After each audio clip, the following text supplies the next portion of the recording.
اولاد اللہ پاک کی عظیم عطا ہے، بیٹے کی صورت میں ہو تو نعمت اور بیٹی کی صورت میں ہو تو رحمت۔ لیکن ویورز، جہاں اللہ پاک ہمیں اپنی اس نعمت و رحمت سے نوازتا ہے، وہیں اس کے کچھ حقوق بھی ارشاد فرماتا ہے، جن میں سے ایک حق بچے کا اچھا نام رکھنا بھی ہے۔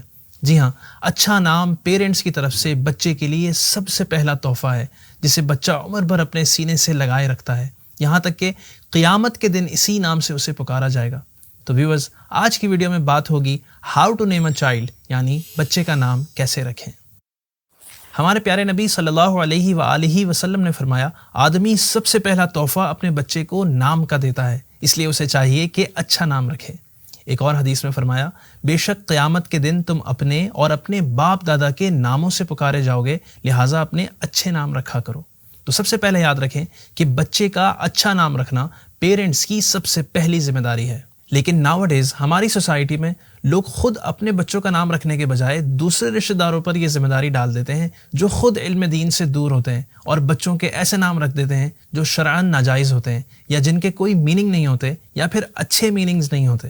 تو ویورز، اچھے نام کا اچھا اور برے نام کا برا اثر ہوتا ہے، لہٰذا برے نام سے بچتے ہوئے اپنے بچوں کے نام انبیاء کرام، صحابہ، اہل بیت اور اولیاء علیہم الرضوان کے مبارک ناموں پر رکھیں، جیسے ابراہیم، اسماعیل، عثمان، علی، حسن، حسین، آسیہ، فاطمہ، عائشہ وغیرہ، تاکہ بچوں کا اپنے بزرگوں سے روحانی تعلق قائم ہو اور ان نیک ہستیوں کی برکت سے بچوں کی زندگی پر اچھے اثرات مرتب ہوں۔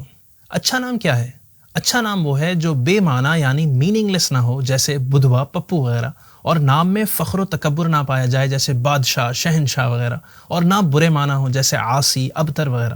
اپنے بیٹے کا نام محمد یا احمد رکھیں، کیونکہ اس کی بڑی برکتیں ہیں۔ ہمارے پیارے نبی صلی اللہ علیہ وآلہ وسلم نے فرمایا، جس کے ہاں لڑکا ہو اور وہ میری محبت میں اور میرے نام سے برکت حاصل کرنے کے لیے اس کا نام محمد رکھے، وہ اور اس کا بیٹا دونوں جنت میں جائیں گے۔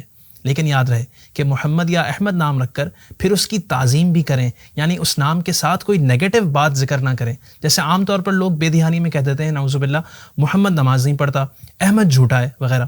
اس سے بچنے کی ایک صورت یہ ہے کہ عقیقے والے دن محمد نام رکھیں اور پکارنے کے لیے کوئی اور نام رکھ لیں، جیسے نام محمد اور پکارنے کے لیے بلال۔ بعض لوگ اپنے بچوں کا نام طٰہٰ، یاسین، تاسین رکھ دیتے ہیں۔ ایسے نام نہ رکھیں، کیونکہ یہ حروف مقطعات ہیں قرآن پاک کے، جن کے معنی ہمیں معلوم نہیں۔ یہ نبی کریم صلی اللہ علیہ وآلہ وسلم کے نام ہیں، اور بعض علماء نے انہیں اللہ عز و جل کے ناموں میں بھی شمار کیا ہے۔ اینی جب معنی معلوم نہ ہو تو ہو سکتا ہے کہ اس کے معنی ایسے ہوں جو حضور صلی اللہ علیہ وسلم یا اللہ پاک کے ساتھ خاص ہوں، لہٰذا یہ نام نہ رکھے جائیں۔ ہاں، غلام طٰہٰ، غلام یاسین نام رکھ سکتے ہیں۔